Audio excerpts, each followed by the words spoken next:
cher Sangha. Appuyez long. Appuyez long. Long. Okay.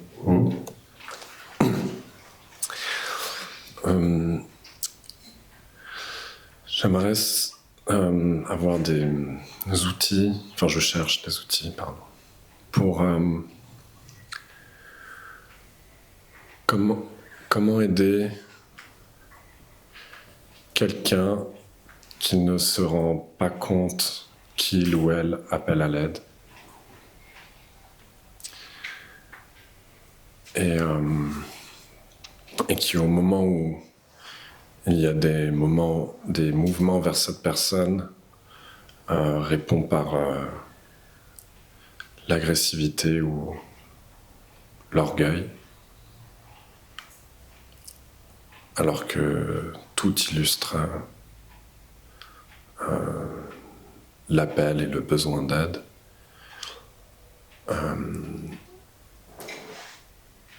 Et met sa propre vie en danger.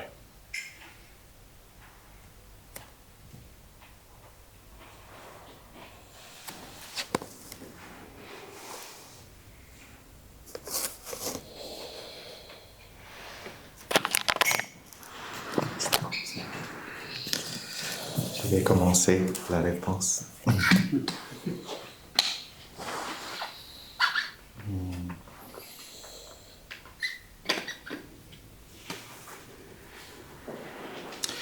Il y a plusieurs choses. Peut-être je vais commencer un par un. La première, dans ma pratique aujourd'hui, parce que la pratique c'est toujours évolué.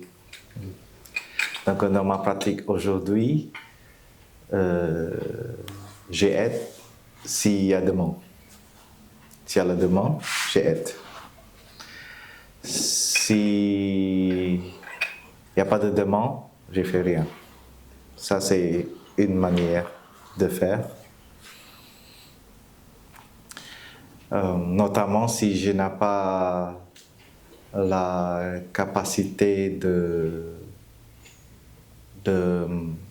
m'embrasser et accepter ma propre douleur vers la souffrance des autres. Par exemple, si j'ai vu visuellement quelqu'un qui est en souffrance, mais je ne peux pas arriver de l'aider parce que ces personnes elles ne veulent pas accepter de l'aide. Moi, j'ai un frère monastique. Avant, ça fait longtemps. Je sais qu'il a souffrance. Donc, j'ai essayé d'approcher. Mais je sais qu'il n'a pas besoin d'aide de moi. Donc, mais j'ai essayé quand même de demander. Souvent que je demandais comment vas-tu? Et juste un mot comme ça, je peux avoir l'agressivité en retour. Il m'a demandé, est-ce que tu vois que je suis si grave que tu dois demander comment je suis? J'ai cette expérience-là. Donc, souvent, on va voir si cette personne a besoin d'aide ou pas. Peut-être la personne, elle n'a pas besoin d'aide. Et 7 ans après, cet frère, il a déjà transformé, il m'approche après 7 ans. Il m'a demandé, pourquoi tu ne me confrontais? Pourquoi? À cette époque-là, j'ai essayé de te confronter plusieurs fois. Pourquoi tu n'as pas répondu? Tu n'as pas répondu. Moi, je dis, je n'ai pas l'énergie de faire ça. Et je n'ai pas envie de confronter les autres personnes aussi.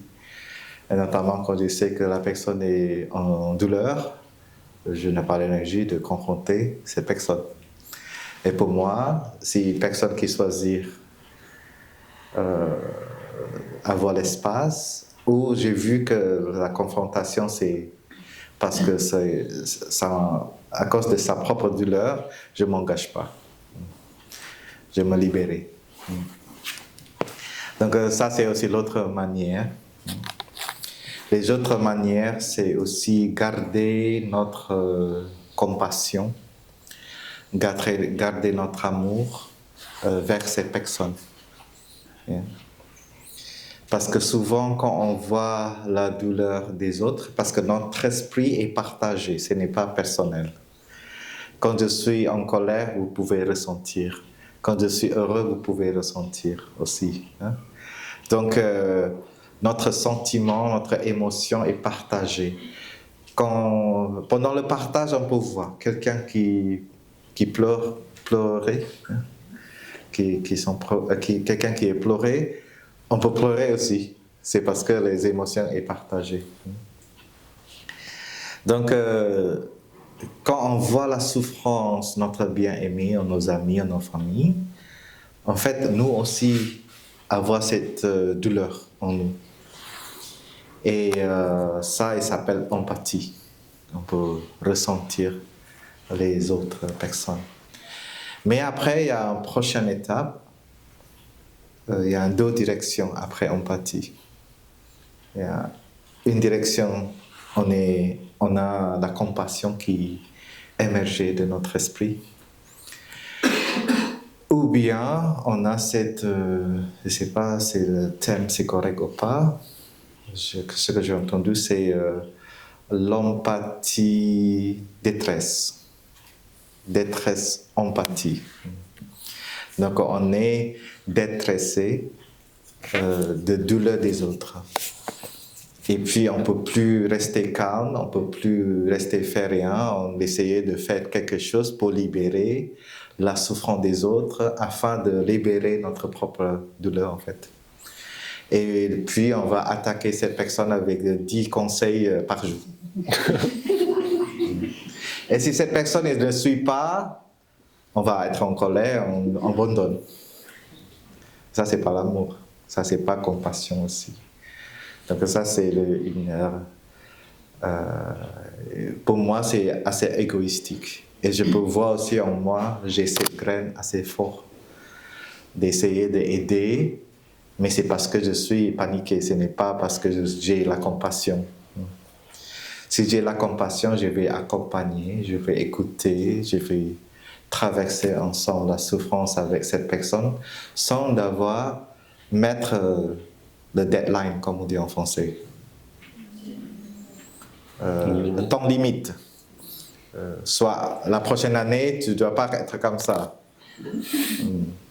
Donc si on a la compassion, on peut dire que je suis là, si vous avez besoin, et si tu as besoin, moi, je suis là. Demandez. Hein? Et on peut réagir à ce moment-là. Mais il y a des moments où on doit vraiment faire un acte fort aussi pour aider. Par exemple, si on voit les enfants entrer dans la route et on doit crier. Mais cette cri, ce n'est pas en colère. C'est pour sauver cette personne-là. Donc, on peut aussi appliquer cette méthode-là de faire quelque chose de fort pour faire éveiller cette personne. C'est aussi comme le médecin. Le médecin, s'il a beaucoup de passion, s'il n'a pas de solidité intérieure, peut-être il ne peut plus continuer son métier parce qu'il est entouré avec tout le monde qui sont malades. Et il n'a pas besoin d'être malade pour être ensemble, pour avoir la solidarité. Et nous aussi, on n'a pas besoin d'être souffrir, d'être en souffrance pour accompagner les autres personnes qui sont en souffrance. Et au contraire, en fait, on doit avoir la solidité, la fraîcheur, la liberté, la tranquillité qu'on peut offrir.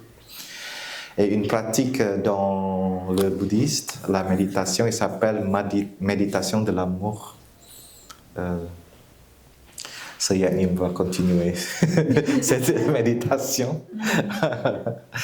Elle nous explique très bien par rapport à ça. Et je pratique beaucoup. Et ça, c'est aussi pour m'aider de traverser mon propre désespoir vers la souffrance des autres. Quand on voit la souffrance des autres, moi j'essaie, il y a la souffrance, mais je n'ai pas capable d'aider. Parce que c'est la personne qui doit aider eux-mêmes. Donc souvent j'ai tout cet désespoir en moi, et je sais que ce désespoir, ce ne sera pas aider la personne qui est en souffrance. Donc je ne peux pas envoyer cette énergie de désespoir à cette personne. Donc ce que je peux faire, c'est cultiver l'amour en moi, cultiver les bonnes pensées, avec les bonnes souhaits, on dit. On dit que tout d'abord vers moi-même, pour que je me suis libéré de cette souffrance et avoir le bonheur et le cœur léger. Vers moi-même d'abord. Et puis après, aussi envoyer cette pensée à la personne qui est en souffrance. On sait que tu souffres et je souhaite que vous pouvez traverser cette difficulté et se libérer et vivre aussi avec le cœur léger et le corps léger. Et pour que cette personne se libère dans tous les accidents de la vie. Donc toutes les bonnes pensées, on génère toutes les bonnes pensées, tout d'abord pour prendre soin de notre propre souffrance, liée avec la souffrance des autres, et aussi contribuer à la condition de cette personne avec toutes les bonnes pensées. Donc, le désespoir, ce n'est pas une bonne énergie pour aider. La colère, ce n'est pas une bonne énergie pour aider aussi. Donc, au contraire, c'est l'énergie de fraîcheur, l'énergie d'amour, l'énergie de compassion. Compassion, c'est-à-dire, on a cette capacité pour embrasser la douleur qui est là en ce moment. Je crois en tout, on a cette expérience dans notre famille et notre amitié qui traversait la difficulté. Et comment on peut tout d'abord prendre soin de nous-mêmes et après prendre soin des autres. Et encore, j'ai répété que la pratique fondamentale de pleine conscience, c'est tellement important. N'importe quelle méthode que j'explique, si vous n'avez pas l'énergie de pleine conscience, on ne peut pas faire rien. Donc, l'énergie collective le plus grand qu'on peut générer, c'est dans la retraite ou dans la sangha locale que vous pouvez pratiquer. Et ça, c'est aussi pour nous aider à avoir l'énergie de pleine conscience, embrasser notre souffrance et embrasser la souffrance des autres.